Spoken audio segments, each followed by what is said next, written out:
basically like this, and that's this, and then it'll be like this. I see. Good morning, everyone. Good morning, everyone. Alright.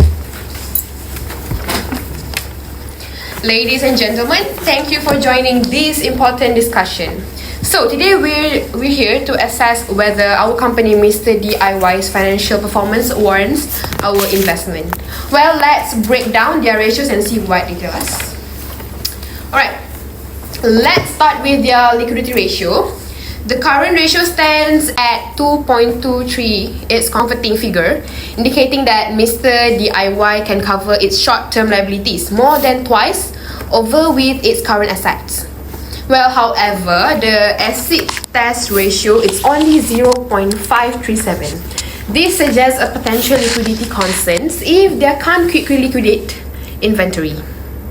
Well, the risk management, Mr. Amir, what are your thoughts on this? Chairman, the current ratio is indeed strong, but the asset test ratio does raise concerns. If they face sudden market changes or disruptions, they might struggle to convert their inventory into cash quickly enough to meet their obligations. It's a risk factor we need to consider carefully. Good point. Moving on to efficiency, the inventory turnover ratio is 2.20, which seems a bit low. They are holding into inventory longer, which could be risky. On the other hand, their account receivable turnover is 8.81, showing that they are effectively managing their receivables. Well, head of operations, Chairman, Mr. Adam, how does this impact our view? Miss Mai, the low inventory turnover suggests inefficiencies in their supply chain or potential overstocking. This could lead to higher carrying costs or even inventory obsolescence. However, their high receivable turnover show they are collecting cash from customers effectively, which help mitigate some of the risk. Okay, now let's look at their leverage ratios. The debt ratio is 0.51, meaning they are financing their assets with a balanced mix of debt and equity. And with a times interest earn ratio of 10.98, they are clearly able to cover their interest expenses comfortably. Head of sales, Mr. Adam, how does this leverage position influence their market strategy? Ms. Mai, the moderate debt level suggests that our company has room to maneuver in the market without being overly constrained by the obligation.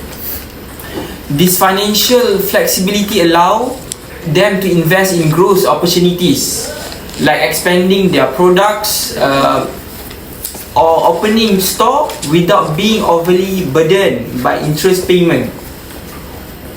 Right. Finally, let's discuss their profitability. A gross profit margin of 43.3% and a net profit margin of 17.28% are both impressive. Please clap your hands. Well, it's showing that our company Mr. DIY is operating efficiently and retaining a healthy portion of its revenue as profit. Well,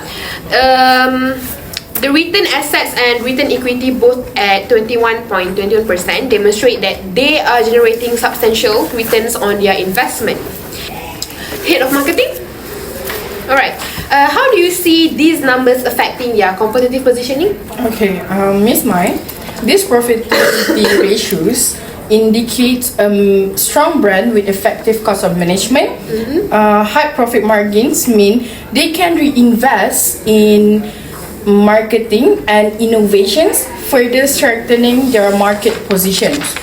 They have the financial muscle to outmaneuver competitors, particularly in aggressive pricing strategies or promotional campaigns. Alright, great insight. From a legal standpoint, head of legal, what implication do you see in these financials? So the moderate debt ratio and strong interest coverage ratio reduce the likelihood of legal issues related to debt, default, or financial distress. However, the low asset test ratio could be a concern if the company faces lawsuits, or settlements requiring immediate cash outflows. It's crucial they maintain enough liquid assets to manage any unforeseen legal expenses. Well, good point. Thank you. Right, from an HR perspective, Mr. Joe, how do these financials impact their workforce strategy? Ms. Mai, the strong financial indicates that our company, Mr. DIY, can afford to invest in talent acquisition and employee development.